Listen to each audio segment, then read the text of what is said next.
and Charles Davis. Thank you, Larry. EA Sports coverage of the NFL brings us to the Lone Star State and Mammoth AT&T Stadium in Arlington, Texas. Coming up, we've got what should prove to be a good one between the Cleveland Browns and the Dallas Cowboys. This is fielded a couple yards deep. And he'll make it across the 20 as his guys will set up shop at the 23-yard line. Defensively for Cleveland, what do you think of them heading into the regular season? Kiki Mingo obviously no longer there. They just shipped corner Justin Gilbert to Pittsburgh. What kind of shape are they in? In a lot of ways, they have a lot of unknowns. The recognizable guys are not there anymore for the most part. And Hugh Jackson is the head coach. Obviously, he gets to kind of mold things the way he wants to see them. He's going to want an attacking group. They'll have to build around Joe Hayden, their dependable corner, one of the better players in the league. Brought down that time by Christian Kirksey. And if this offense is going to flow today, certainly the running back will be a key piece. Without a doubt, because they ask their runner to not just do that, but to block, to catch, to help set a tone for their offense.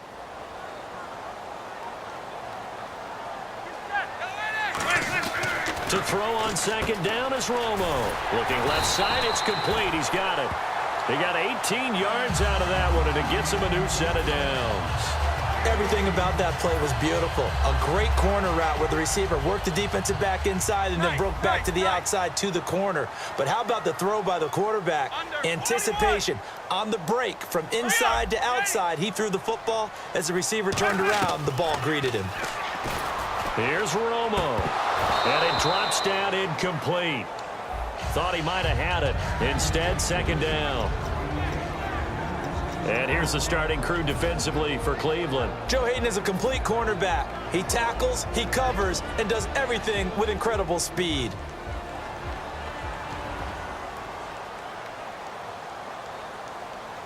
Let's go. 20, hurry up. On second and 10, Romo. And here's the first NFL reception for the rookie Ezekiel Elliott. It's a loss of 2, now third down. Time to give a little credit here. That was an excellent read by the guys on the defensive side of the ball. Oh, you're crediting your defense. Got to credit them on that one because they tried to fool them, right? Tried to trick them, ran a screen, and they went to it and smothered it for a loss of yardage. Under, 180.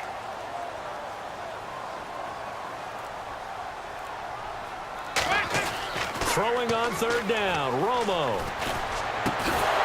Into a double team, and it's intercepted.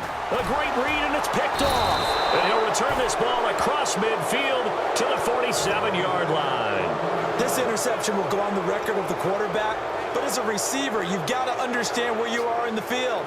Middle portion, you know it's going to come in hot. Square your body to the quarterback and be ready to make the catch. And the Browns getting set to go.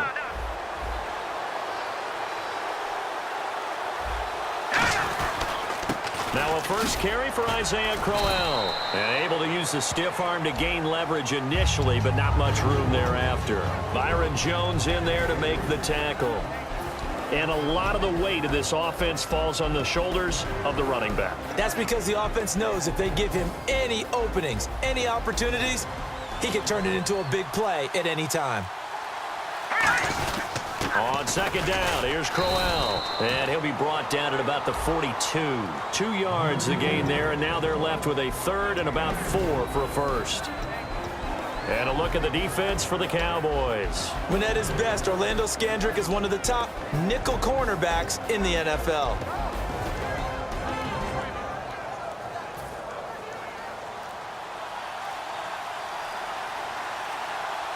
An extra defensive back in the game now here for third and 4. They'll run it with Johnson. And he's able to pick up the first before he's taken down at the 27. A good gain of 14 there, and it moves the chains. Absolutely love the run right there. This guy's known for his quickness, but also for his speed. And he's able to get to the second level almost before you blink if you give him any type of blocking. Always talk about slot receivers. And they're usually known as quicker than fast.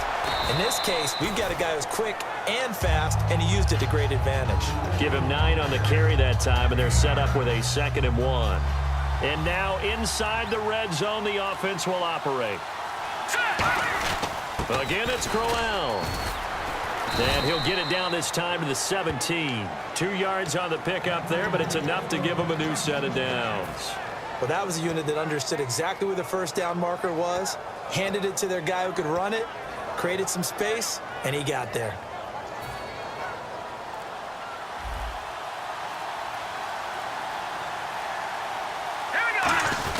A first down carry now for Crowell. He'll get a nice chunk there on the first down run, and it's 2nd and 4. Offensive linemen love creating space for their guys carrying the ball, but when that guy also breaks tackles and creates extra yardage, they almost feel like he's one of them, and they really embrace him. Back with Charles Davis, I'm Brandon Gaudin. The Browns with a football to begin quarter number 2. They've got it 2nd and 4 to start things out.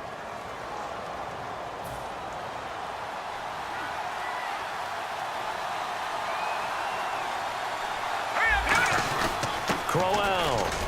And he'll be brought down this time at the 5-yard line. The 6 yards on the pickup, and it leaves him with a 1st and goal. So the run gets them the first, and now they operate with a fresh set of downs.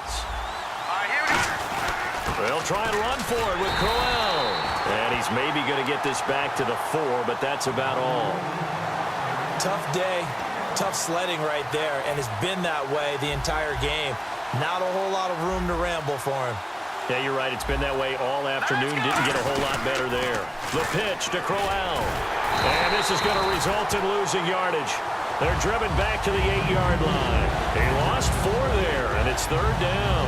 On goal-to-goal runs, when you create lost yardage plays, the only way that happens is either call pressure or what I like to call straight-ahead pursuit. A great read, and they get to the backfield and make the play. And that was a big chunk of yardage lost. And they might think about going for it here, but it's still just the 2nd quarter. Take the 3 points, tell the defense you believe in them, and let them get the ball back for you. And Murray's kick is up and good. And Patrick Murray recently won the Browns kicking competition, and he came right out and said it's an honor to be kicking for this organization. And it is, because he's in the NFL. This is where the best play. Doesn't matter what your team, how you got there, everyone's striving to make it into the league. He's got his opportunity now. And he's also symbolic of the change in Cleveland. New organization, right? New regime, new head coach, new kicker. And now Dallas gets set to take the field. And following the interception, we'll see what they can put together on this drive. I can hear my old college coach right now. He always used to tell us before every game, the team making the fewest mistakes will win. What they're hoping is that that last mistake is their only one of the game. Coaches, that's all they talk about, turnovers, right? Minimizing those and maximizing opportunities. Completed pass play. Now let's see if they go back to the air or to the ground. Under 180.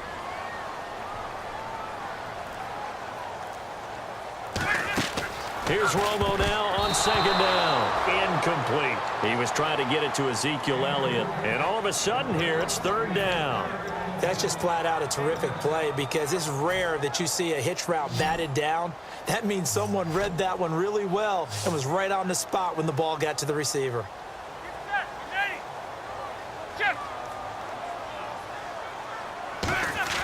Now Romo. And he's unable to haul it in, so it falls incomplete over the middle third of the field, and that brings up 4th.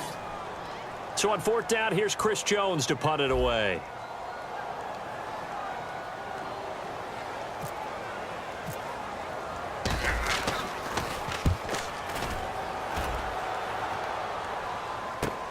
This is taken at the 23. That'll be put in the books as a 53-yard punt. And the Browns will take over 1st and 10. Heading out as the Cleveland offense now as they get set to take over here. And last time they got 3 points, but it was a chip shot field goal. And when you go to the sideline after a chip shot field goal, maybe the offense not too happy. It's a balancing act, isn't it? Because you're exactly right. They're none too pleased that they didn't punch it in for 6 points. But they also have to remember they did put points on the board. 3 points is 3 points. And it's a sack. Down goes Kessler. Tyrone Crawford with a great push up front. He picks up the sack and a loss of 8. 2 minutes to go here in the first half. We're back to Arlington right after this timeout. They come up in an empty set. 4 wide receivers, 1 tight end. Looking middle, and it's incomplete. Andre Hawkins, the intended receiver. And they're going to be staring at a 3rd and long here. 3rd and long. It's Kessler. Now he'll let it go deep right side. And that's caught inside the 35. And he gets all the way down to the 30-yard line. There will always be a place for methodically marching the ball downfield. But when you can pick it up in big chunks and strike like that, have explosive plays. And no escaping this time as he'll go down. They got him for a sack. Chris McCain from his outside linebacker spot, forcing the sack for a loss of 8. Now Kessler on 2nd down. And incomplete. Andrew Hawkins, the intended receiver. And they're going to face an uphill battle here on 3rd and long. Well, he did almost everything right. Excellent coverage, breaks on the football, just unable to haul it in and take it the other way. So he dropped an interception. The key for him now, don't dwell on it. Just move on to the next play. He was looking for Terrell Pryor that time. And that's going to make it 4th down. So out comes the field goal team now for the 2nd time here today. This officially a 55-yard attempt. And now a timeout called by the Cowboys defense. It's just their first, so they'll have 2 remaining here before we get to halftime. And how about this? 4th and long, and they're going to go for it. They come out 5 wide, 3 of them to the right side. Here's Kessler. And he finds Barnidge. He's got it. Give him 23 yards on the pickup. And on 4th and long, somehow they're able to keep the drive going. And the offense moving quickly to the line. Here's Kessler to throw. This will be caught at about the 5. It's a nice pickup of 12 yards, and it gives him a 1st and goal. And now the Cowboys are going to call another timeout. So that means they're down to 1 remaining here as we head toward halftime. And the D-line pinching together must be expecting the run. Again, it's Kessler. Flushed out right. And he's going to be swallowed up and taken down. Sacked back at the 5-yard line. On any 1st and goal, the real estate to work with for the offense is really cut down, and the defense knows it. So they often bring heat and pressure, which they did on this play. Got him down for a loss. Not a big one, but any loss of yardage in this position is... And that's going to be caught for a Browns touchdown. Gary Barnidge as the first half is winding down. And the Browns add 6 to their lead.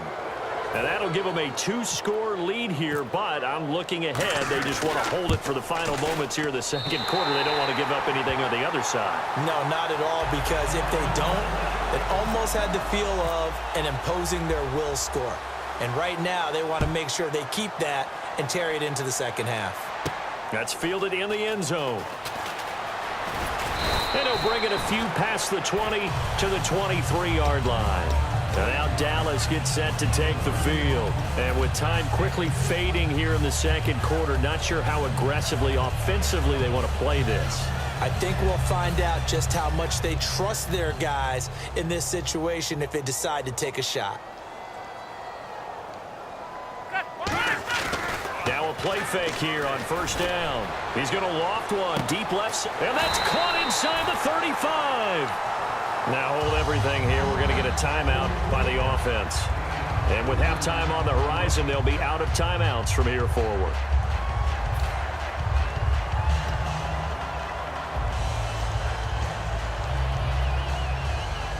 So even though it's 1st down, here's the field goal unit on now to try to get 3 before halftime. Spotted. And now a timeout called defensively by the Browns. It's just their first, so they'll have 2 remaining here before we get to halftime.